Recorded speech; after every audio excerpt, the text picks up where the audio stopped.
Speed, style, and sophistication. Today, we are diving into the world of Grand Tourers. You know, the ultimate road trip companions. Because as much fun as a race-focused supercar is, fact is, they don't make for the best daily drivers.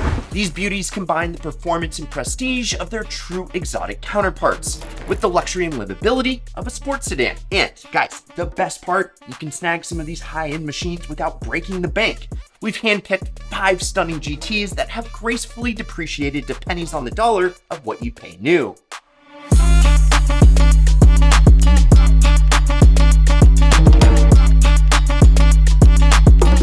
Starting with one of the most exciting cars and underrated cars on this list, the Mercedes AMG GTS. It's a stunning blend of power and style. It's the upgraded sibling to the AMG GT, boasting more power, a limited slip diff, which is a lot of fun, and multiple driving modes.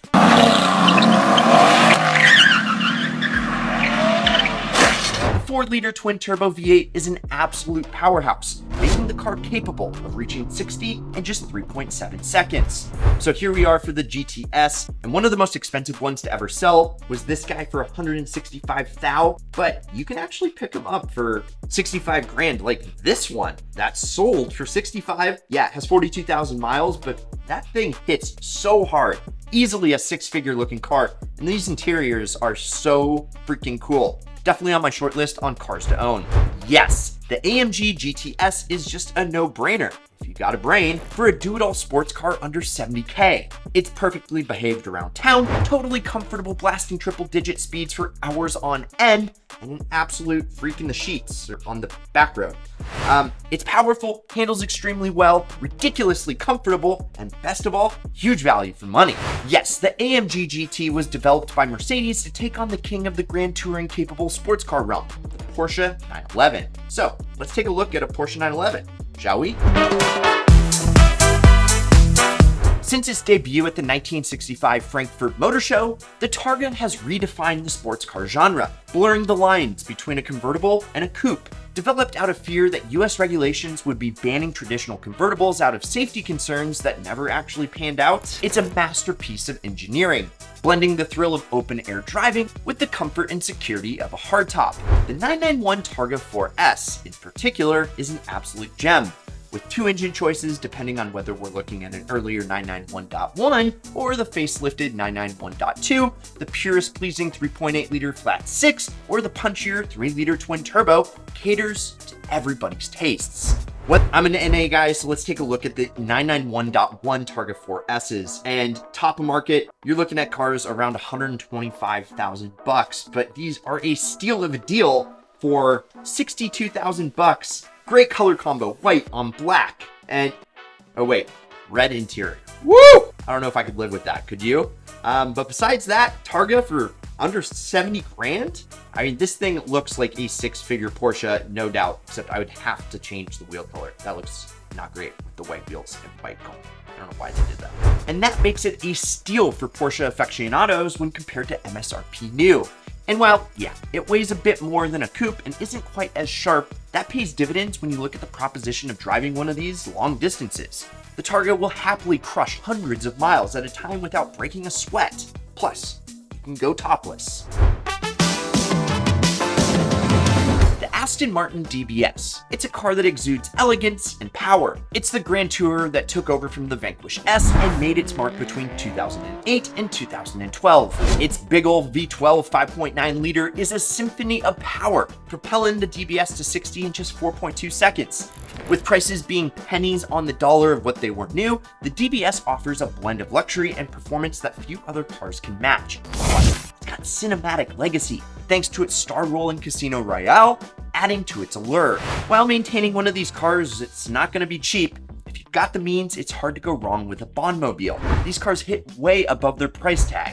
What a classic, the DBS. Now, yes, you can spend a lot of money on one. Like, here you go, almost $200,000. But if you shop hard enough, you can find them for under $100, which these look incredible still, and they're already 10 plus years old. Convertible? I like that a lot. And if you need something that's even more practical, we'll look no further than the seriously awesome Aston Martin Rapide. which technically, yeah, it's a sedan. From behind the wheel, you won't be able to tell. And the best part, you can find them for less than 50 grand. That's an ideal deal. And you can find all of these cars, I've linked to them in the first comment. So go check out and see if you can find an ideal car at a great deal.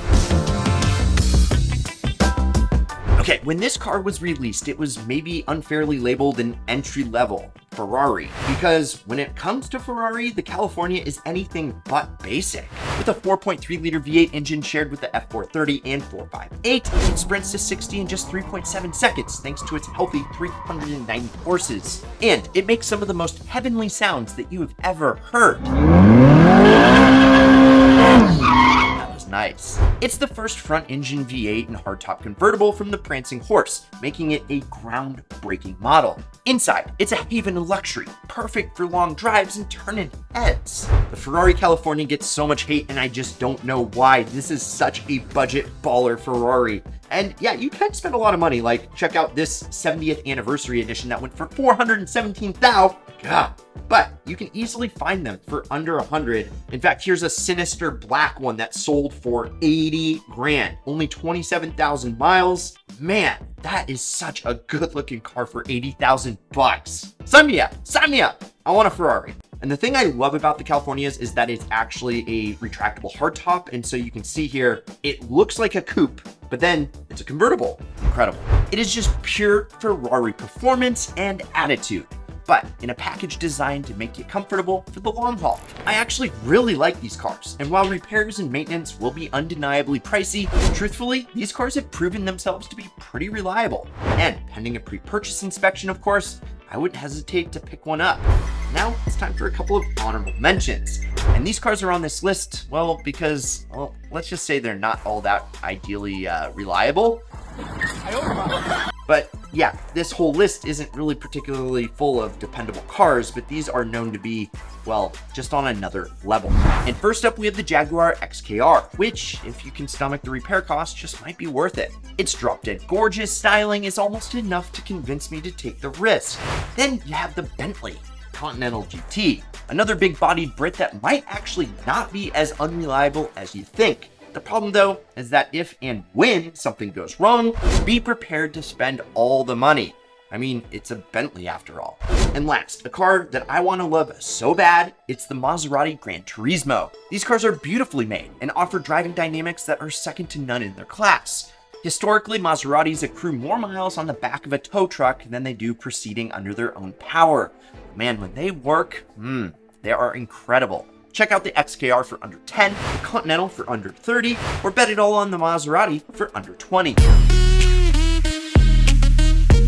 While yes, the BMW badge doesn't quite carry the same weight as some of the others on this list, M8 in particular represents the epitome of German engineering finesse. Seamlessly blending luxury and exhilarating performance, at its heart lives a beastly 4.4-liter twin-turbo V8, delivering a thunderous 600 horses or 617 in the competition trim. This power plant catapults the M8 from 0 to 60 in 3 breathtaking seconds. Yeah, tree. Now, the exterior design is a visual feast with sleek lines and a commanding grille, while the interior is a sanctuary of sophistication. High-quality materials, advanced infotainment systems, and luxury-laden, leather-wrapped seats make every journey simply indulgent. But the M8 isn't just about the finer things in life. It's a precision-crafted Autobahn machine, offering an all-wheel drive system, an 8-speed automatic transmission for an effortlessly smooth ride, adaptive suspension, and dynamic steering ensure the M8 is as agile as it is fast, which is quite the feat because the thing is heavy, just like your boy. Now, it is ready to take on any road with confidence. And while, yes, no car is absolutely perfect, if you're looking for a wicked fast, supremely comfortable modern Grand Tourer that doesn't break the bank, honestly, it's kind of hard to beat everything that the M8 has to offer. The BMW M8, it looks new because it is new. They started building them only a few years ago. And you can spend a pretty penny on these things. Like this one, it was the first edition competition package for $210 that just recently sold. But how are you going to tell me this doesn't look like an easily 6-figure car for 85 grand? Only 6,600 miles. It's not even broken in yet. And God, that interior is beautiful. But the exterior too, it's a stunner. I love it. And again, on the short list of cars that I would love to own. So there you have it. Phenomenal Grand Tourers that offer luxury, performance, and styling without a wallet-wrenching price tag. Which one would you choose for your ultimate road trip? For me, I'm a Porsche guy, so of course I'm going to choose the 911. But they're all pretty good. And you can get an Aston or a Bentley. That sounds pretty good to me. I don't know. Let me know which one of these you're picking down in the comments below. And guys, thanks for watching and enjoying this vid. Please like, subscribe, turn on that notification bell, and check out this ideal vid up here or whatever YouTube recommends you watch next down here. I'm Brad, the Financial Cowboy. This is Ideal, and promise me one thing: keep living the ideal lifestyle.